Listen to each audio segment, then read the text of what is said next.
Live long and prosper. Live long and... I thought that was a high five. Live long and prosper. Okay, so we're huge Trekkies. Yes, so... we walk down the aisle to the Enterprise. Good morning. Welcome back to Quill. Oh no. Okay. And today we're discussing a topic that is very close to our heart. Star Trek. Star Trek. A specific episode regarding the Bell Riots, which is Deep Space Nine, Season 3, Episode 11 and 12. So this popped off at a few places because the prediction is in September of 2024, there's going to be a series of riots due to encampments in San Francisco. Yes. That are going to be one of the first signs that kick off eventually World War III and the birth of the Federation. Yes, indeed. Everyone's got a lot of anxiety. This feels very of the moment. Yes. We don't want to talk politics. We want to talk writing. Yes, indeed.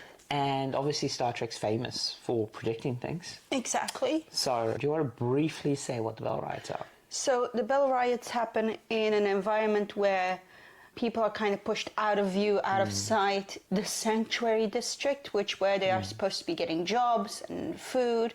They do get food, but they don't really get jobs, so they kind of just occupy buildings. They get the bare minimum, because they're not criminals or anything. Yes, indeed. And there are modern sanctuary cities in America at the moment. And they're classified versus DIMS or gimmies, and it's a whole thing. And in this environment, there is going to be, as the history in Star Trek has described, there is going to be a riot based on some people taking hostages, and then one of the people in the Sanctuary District is going to sacrifice his own life, making sure that the hostages live. And this kicks off a whole thing that means that there's actually something being done about this, that it's actually being solved. And I think that resonates with a lot of people. Just because of what's happening at the moment. Of course. Everyone's got a lot of anxiety around the topic. And it's always fun to look at sci-fi predictions, whether they be Back to the Future or whatever. And there's a few things that line up, but we need to be quite clear, and we'll talk about this at the end about where we think these predictions come from. But yeah, we need to be quite clear, that's the sort of structure of the episode, that's the promise of the episode.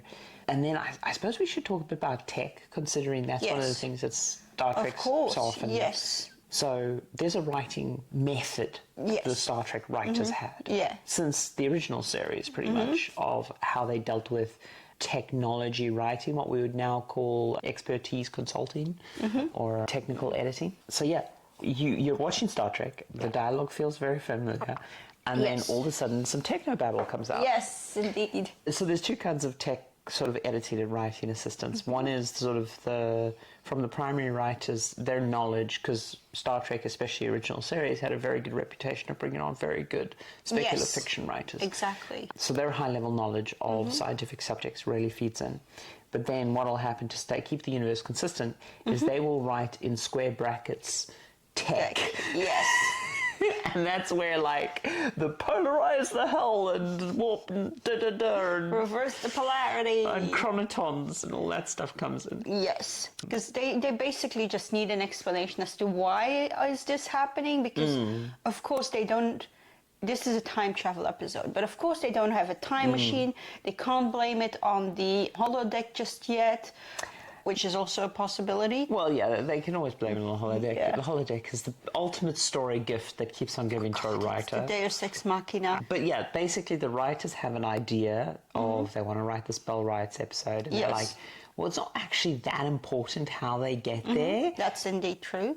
But you're pumping out however many scripts for however many episodes. Yeah. So what you do is you write in square brackets tech, and then some junior writer, expert consultant person comes along later and consults all the technical jargon that Star Trek has established and comes up with a reason for it to happen and the appropriate technical language from the characters. So technobabble. Basically, but Yeah. And I think this is also a good lesson to writers generally of if you have this kind of stuff, it's good to just sort of leave yourself a note in italics or brackets or whatever and come back to it, right? Because you might have a really well-established magic system, you might have crazy technology or whatever, and you want to just come back and do that because in the flow of the moment... But it also just speaks to how well they have the structure of the world down, that they know, oh, this is a thing that happens. They might have just come up with this for the episode. Who knows? But they have a really good idea of how their world building worked. Oh yeah, no, because the chronoton polar particles are like an established Star Trek trope, and the justification for them happening is the stealth technology on the little DS9 yacht ship, captain's yacht, and it's consistent. It ties into previous episodes. But it's not key to the story. Of course, yeah. It's just a means to an end. It's a means to an end, yeah. Star Trek's often been called out for predicting tech. Like the classic one is the communicator. In the original series and stuff. It's important to know that, like, it's not that big a jump from radio technology and where we were heading with that. And we also have a bit of the opposite effect where people inspired by stuff on Star Trek go on to invent that very same thing, which is it's the best. It's amazing. Absolutely the best. But yeah, we get this phenomenon a lot with like The Simpsons and other TV shows. Star Trek probably more than any in terms of pure science technology, but I think it's watched by a lot of nerds. The writers are a lot of nerds, and so the predictions, they're not throwing darts at a dartboard. But there's a lot of predictions that don't come true. So, like in this Bell Riots, they have the net, but bear in mind this episode's written in like mid-90s, so the internet exists. But like to log on to the internet, you need like a physical terminal that's like the size of an old IBM. It's about like yay big. Yes. And it's like in a desktop, and it's like pretty huge and clunky, and you need like an interface connection to log on and stuff. Which is interesting because obviously social media, YouTube, phones totally would change how something like the Bell Riots would. The fundamental shifts in society are sometimes not the things we think. Sometimes they're like really basic ass stuff, and something like the global access to the internet and easy video has completely transformed warfare and politics and that all is this also stuff. a thing. If there had been more portable camera stuff, because we notice in the episode that the haves don't really know what goes on in the sanctuary cities. They're like, but they're there for their own protection. Like wealth disparity is an issue. But that leads into like the next big story thing, which constantly comes up in Star Trek, which is the Prime Directive and the temporal displacement order. Because they get sent back to fight Nazis so often, there's a standing order for it. But yeah, it's the whole thing of like, don't change the timeline. Don't change the timeline, which is always a thing. And what happens in this episode? So basically, it's a classic thing of, oh no, we accidentally killed the pivotal time figure. We need to pretend to be them. Oh no, we were the pivotal time figure all along. Yeah, it's a good writer's trope. It's a good writer's hack as well. Yes, but the writing in the first episode also, because of what happens. So in the end of the first episode, Bell, the original Bell, dies. And on the ship, the other crew, you know, the B plot, tries to contact Starfleet, but they don't get a reply because Starfleet now doesn't exist until this thing has happened. Yeah, I don't want to brush over that because you just said something that I think a lot of people might not be aware of. It's A-B plot writing structure. For these episodes, it's common you have an A plot, which is sort of the main through flow, and then you have a B plot, which is something you switch to during the episode to manage pacing. Yes. And sometimes to do commentary or reveals, like in the case of, oh, we've accidentally changed the timeline and the Federation's gone. Oops. It's a good writing structure for episodic work. Obviously, if you're writing a large narrative thing, you tend to have more than an A and a B plot. Yes, of course. But it's a good trick to keep in your bag. Yeah, a really good one. Yeah. So basically on here, the A plot was, of course, everything going on Earth with the Bell Riots. And then the B plot was everyone on the ship going, wow, where's our captain? Well, our commander at this point. Yeah, pretty much.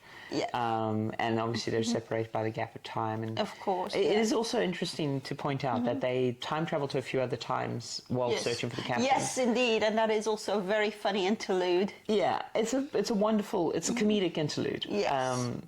But it's also a very idyllic view of other times. Of course, yeah.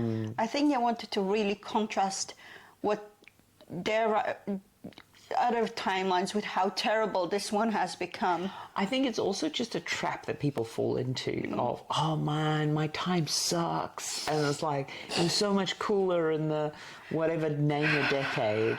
Of course, the things that we remember from those era are the positive things, not the negative things. Well, especially because, like, it's like, is that time period beautiful because the time period's beautiful, or is that time period beautiful because you were a child with no responsibilities? You will take my Instax from my dead hands. We do tend to over-sentimentalize those times when we were young and we didn't have responsibilities. So the thing here, though, is we need to talk about this prediction of the Bell Riots. Yes. So I think, obviously, I think the Bell Riot prediction's a little bit off. Of course. Or quite far off. But I think that's because of where it comes from.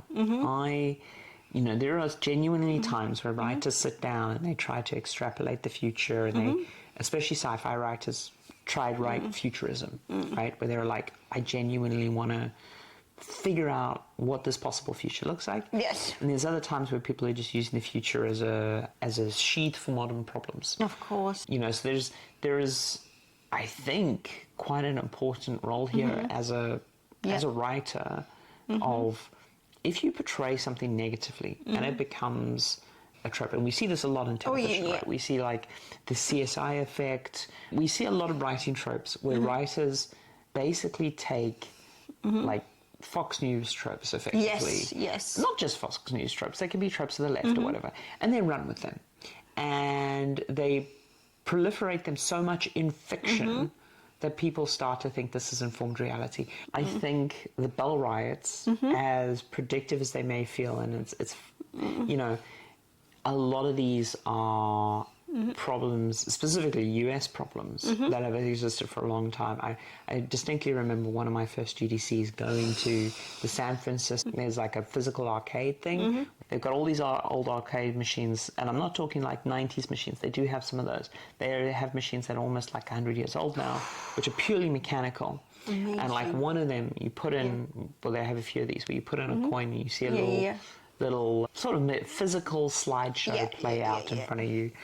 And even in there, they had like the noble hobo or whatever, because they're just stereotypes, But America has had a transient population problem for a very long time, and one of the reasons why I think it doesn't get solved as fast is because a lot of Americans think that that's just the default, and they don't think it can be solved. Whereas while it is true a lot of other countries do have homeless populations, it's nowhere near to the level of problem that it is in America. True. I kind of want to add one last point, and that is just the positivity of Star Trek in this regard. Like, they show this really dark world, but at the same time they're like, this is as worse as it got before it got better. And I will say that DS9 of the original Trek shows is probably one of the darker ones. Definitely. They definitely question Starfleet more and stuff. And there's also more war stuff going on. And this is after Gene's pass. Yes. So like, DS9 was conceptualized when Gene Roddenberry was still alive. Yep. But he passed before the show started. It's also one of the queerest Star Treks, in my opinion. Yeah, no. Jadzia, Odo. Odo. Bay. Odo. A lot of people really like it. But you've got to remember at the end of the day, it's an American show influenced by a lot of American it's a very American show. Yeah. But that's basically all we wanted to say about this. Yeah, we didn't want to go too much into the politics. We wanted to talk more about the writing and how all this sort of plays out, and Star Trek predictions, really. Yeah. As your homework, write the A plot and write the B plot. No, I'm not joking. giving people homework. I'm not giving homework.